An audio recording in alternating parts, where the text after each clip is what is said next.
I'm a clinical hypnotherapist and neuro-linguistic programming practitioner. And here in this show, we talk about the good, the bad, and the ugly in travel. So as much as we want to all focus on the good in every travel, like, certain things happen, like mishaps. And so, like, everybody probably who's been traveling have had some situation sometime or another. And so our guest tonight is actually the founder and owner of Tony Peace Networking. So he is Mr. Tony Palela. And how are you, Tony? Doing great. How are you doing today? Perfect, perfect. I'm glad that I found you over there at this office of Bond Collective. So I am actually wondering, like, as being a businessman, do you just travel for business, or you just do both, or like most of the time you do just travel with the family? That's a great question. So I do both. So I do a lot of business or traveling for business, and then traveling for fun. But what I like to try and do is try and combine them. Like do somewhere, maybe if I'm traveling during the week, and if I'm somewhere that's like a really fun, cool place, then stay there for the weekend. Maybe if I have like friends that live there, or have my wife come out. And then we've done it reverse too, where my wife's got business trips, and then she'll go somewhere, then I'll go join her too, like for the weekend part, So yeah, you get those miles and points that add up. You gotta use them, Yeah, why not? Like, it's always good to be traveling for free. Why not? And exactly. then in the first class, why not? Yeah. All right. So, we, as I was saying, we talk about, some mishaps over here in travel. So, can you tell us, like, something which stuck on you, like, okay, this is something memorable for me that, I cannot forget? Yeah, well, I got quite a few stories, but I'll tell one that's more family friendly.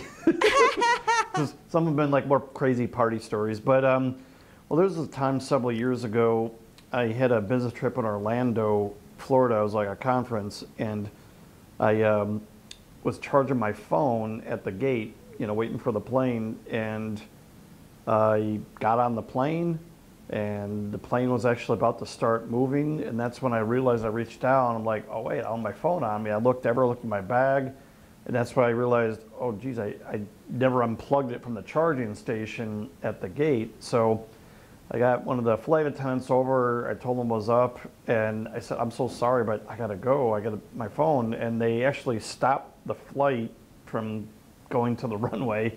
I had to get out and run to the gate, and lo and behold, the phone was still plugged in there. Wow. So that was great. I got it back. But then when I got back on the plane, it's like every single person is like looked at me like they're so mad. It's like daggers.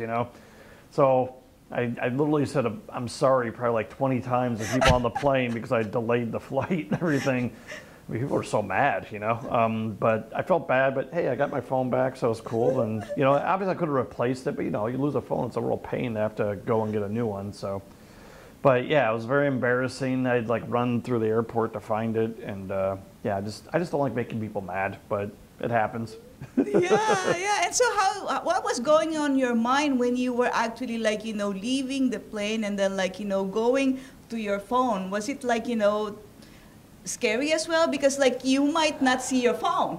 well that, and also thinking that everything's on there. It's like all my phone numbers, all the people I need to get a hold of, all my travel plans and everything. So I already was in my head that, because I use AT&T and it's an iPhone, I was thinking, okay, I guess as soon as I get off the plane, I'm gonna have to like go to an AT&T store or an Apple store and get a brand new phone and all that. And thankfully I had a couple hours before my first meeting after I landed. So I kind of that in my head, all the stuff I had to do. But then when I found it, but also I was just amazed because, so many people steal things. I'm thinking there was a good probably 15, 20 minutes, that it was just sitting there, and someone totally could have taken it. I never would have known. So yeah, I'm glad there's some honest people. No one stole it.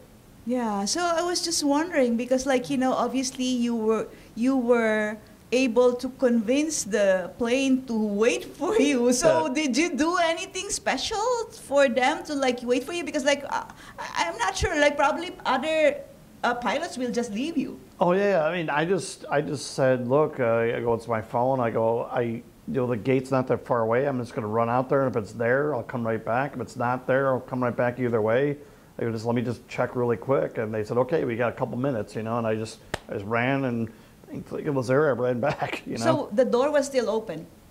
Yeah. So the plane had not actually like left to go out on the runway yet, but it was about to. Like it was like, they're getting ready to, do all that stuff. So luckily, they gave me a couple minutes to do that. Yeah. So what you call that? What did you learn from that? Do you have any precautions now? When you are at the airport and then charging your phone, or you don't charge your phone anymore? Well, the funny thing is that I kind of have this thing where I keep my keys and my wallet in my front left pocket, and I keep my phone in my front right pocket. So normally I just kind of reach down, I just know it's there, but it was one of those things where I don't know, I was just distracted. I wasn't paying attention at the airport. There was a lot of stuff going on. I wasn't paying attention, So I guess the big thing is to always make sure to be paying attention and reach down and make sure my phone's down there. All right. So that's interesting, because you're just saying my phone is there. So you don't pay attention to where your wallet is. Well, the wallet too. I make sure that's there too. I don't lose that either. So your all your pockets are busy, huh? They have something on it. Oh yeah. You just reach on, you just don't, like wallet, keys, phone. Just I know they're there. So I know you have been traveling a lot. So what else is in your bucket list that you want to go to?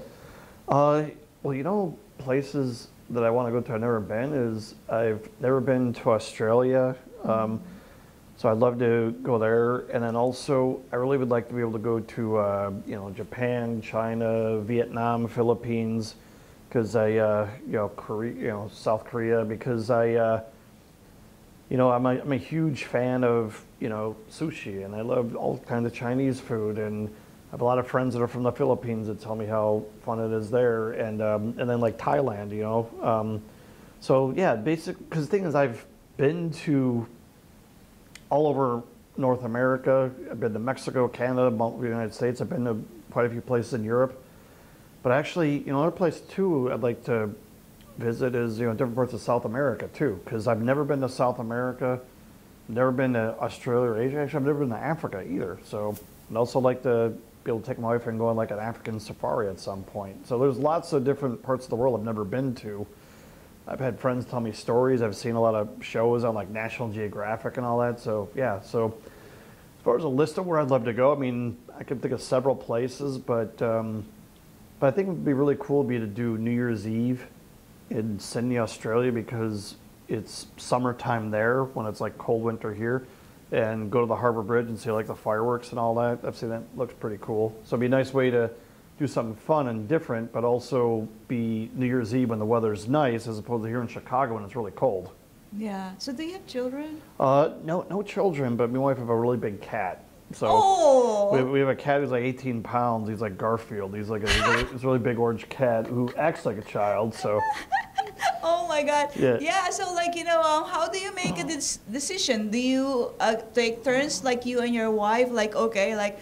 It's my turn now to travel here. Next time it's your travel. Your opportunity to pick up location. How do you do it? That's a really good question. So, we've been in Italy a few times, so we probably won't go there again for a while. So it's just a matter of just deciding when our schedules line up where we can both be off work for a period of time and just find somewhere that we want to go. But yeah, we definitely got a lot of different places on our list where we'd like to go. It's just a matter of just getting through the holidays first and then just seeing where we want to go next. I like that, because you both have created a list. Oh yeah. Okay, that's perfect. And so, how does it feel leaving your, Garfield at home? Oh yeah. Because, I know that I have some friends who are, so in love with their, pets. And oh yeah. So we've used, cat sitters and stuff, so people actually come in and check on them. And in the past, we had people actually like lived in our home because he's very high maintenance, So yeah, it's definitely not easy because he's very very clingy and attached. But you know how animals are, dogs, cats. It's like you leave and it's like the end of the world, but then when you come back home, it's like the greatest thing ever. And then after like a few minutes, they like forget you're even gone, and they're like, okay, it's fine, you know. But when you're gone, though, they get really upset, you know. Yeah, because I only have fish and turtles, so I have no idea, like, you know, how it is to have for kids. But you know, my God, like, you know, they will have an attitude, huh? Oh yeah. Or they just because you can't talk to them, explain that you're coming back in a few days. You know, they think you're gone forever. You know, so. And then when you do come back, they get all excited. You know, like, oh, you're back. You know, so. Oh, what's the name of your Garfield? Well, his name is. We call him Sergeant Stripes, or the Sarge, because he looks like a little tiger. You know, he's like orange. He's got, you know, stripes like a little tiger, and but then he kind of looks like the Garfield cat from the cartoons, because he's orange and he's big. Oh my God. Oh my God. So, like, you know, this has been fun, Tony. Yeah. So, like, you know, I wish we have more time, but, you know, maybe next time. Yeah. So, so there you have it, folks. I really appreciate your being over here, watching our show. So if you are, you know, a travel bug, or in the travel bug, or actually, like, you know, an expert in the travel industry or hospitality industry, we would like to have you in our show. I know you have a lot of nuggets to share to different people who likes to travel, and over here, of course, you can be your own Rick Steves, like Samantha Brown or Peter Greenberg. So, like, you know, yeah, just give me a holler, and I'll see you soon. You take care. Thank you so much again. Thank you. Okay, bye-bye.